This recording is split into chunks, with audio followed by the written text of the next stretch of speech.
Uma lei não pode ser produzida descumprindo princípios constitucionais, tá? De forma alguma.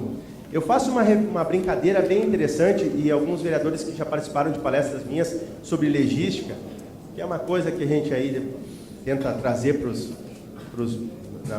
nos eventos regionais, é o seguinte: eu já referi antes de que eu não posso acordar e dizer, hoje eu quero produzir uma lei. Eu acordei hoje e quero produzir hoje eu tenho que fazer uma lei. Porque já faz 15 dias que eu não apresento uma proposta na Câmara, e isso está me preocupando, porque o que os meus opositores vão dizer, o que os meus eleitores vão me falar, porque eu não apresentei um projeto. Eu preciso apresentar um projeto de alguma maneira. Bom, então, além desse choque de estresse que eu já referi para vocês, é importante de que eu faça algumas perguntas importantes.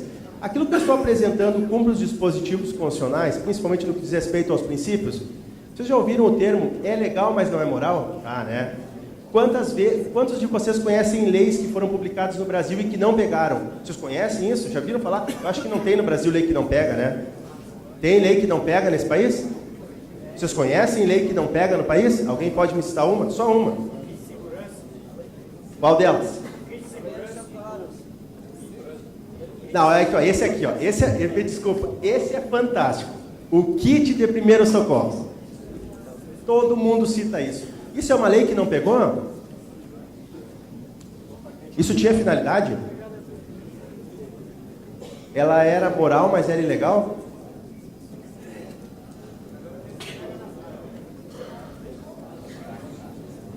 Leis que não pega nesse país tem aos montes, que são matérias de jornal a todo dia, inclusive fazendo chacota aos legisladores que a propõem. Chacota. Faça uma pesquisa rápida no Google para vocês verem leis que não pegam. Procurem por leis que não pegam, para vocês terem uma ideia de quantos municípios próximos de vocês já editaram normas que, além de não pegar, são um atestado de incompetência sem tamanho. Não, toda lei é uma lei imposta. Toda lei ela é imposta, queira ou não queira, ela é imposta. Mas o que acaba acontecendo, uma lei não pode ficar sobre esse gracejo de pegar ou não pegar. Como assim a lei não pega? Ora, a lei não pega.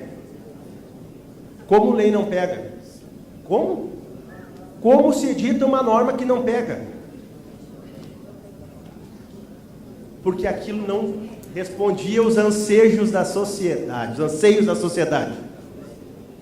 A lei do extintor também. Então vejam, senhores, não adianta eu acordar e imaginar que hoje eu vou propor uma nova lei. Com essa lei eu vou dar o plus que o meu mandato está precisando. Porque não é assim que funciona. Não é assim que funciona. Não caiam nessa armadilha. Não caiam nisso. Tá? Vocês têm uma função importantíssima. A sociedade só se realiza através do município, porque não é aqui em Brasília que as coisas acontecem. Não é aqui que a vida acontece. A vida acontece nos municípios, vocês sabem disso, essa resposta, isso já foi dito de forma incessante. A vida acontece nos municípios. Eu dou um exemplo para essa questão do choque de estresse sobre a lei, para que vocês entendam bem por que dar esse choque de estresse. Quando vocês acordam de manhã, é um exemplo bem simples, vocês têm um ritual que vocês praticam. Por exemplo, acorda, desce com o pé direito, com o pé esquerdo, bota o chinelo, vou ao banheiro, limpo o rosto, escovo o dente, faço o café, faço o chimarrão para quem é gaúcho que gosta, tá? Troco de roupa, boto perfume e vou trabalhar. Não é assim? Vocês não têm um ritualzinho? Um procedimentinho diário de como sair de casa e não ter problema? Não sair com uma meia, uma cor, cabelo despenteado. Vocês não têm um ritual? E por que para a produção de lei vocês não têm esse mesmo ritual? Por que vocês não fazem a seguinte pergunta: se eu sair sem perfume hoje, a coisa não vai ficar boa? Façam a mesma pergunta ao produzir uma lei. Se eu não observar o princípio da publicidade, ela não vai ser boa. Então tomem bastante cuidado, senhores e senhoras. Uma lei de boa qualidade importa em responder às perguntas para a qual ela surgiu. Eu não posso ter uma lei se essa lei não atingir a finalidade que o Estado procura, que é felicidade. Tá? Não edita. Uma coisa também, um outro exemplo que eu dou. Vocês sabem fazer pão? No que diz, vocês não sabem fazer pão? Não sabe fazer pão? Vocês comem pão todos os dias, né? Quase todo mundo come pão todos os dias, tá? Grande parte das normas, daquelas que não pegam, elas sofrem o seguinte embate. Não, mas ela é uma lei legal, mas ela é imoral. Ora, princípios constitucionais da legalidade e da moralidade não conflitam. Não há essa possibilidade. Como eu conflito dois princípios constitucionais, eles devem coexistir. Esse é um princípio de direito. Não há conflito, eles devem coexistir. Eles devem coexistir dentro da norma. Então não existe uma lei que seja imoral.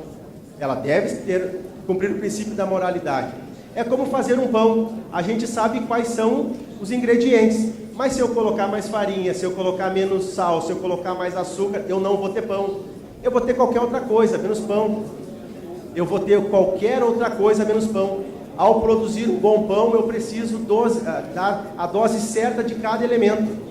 E para eu produzir uma lei de boa qualidade, senhoras e senhores, e assim eu vou encerrando, eu devo dosimetrar todos aqueles princípios que são necessários à sua existência.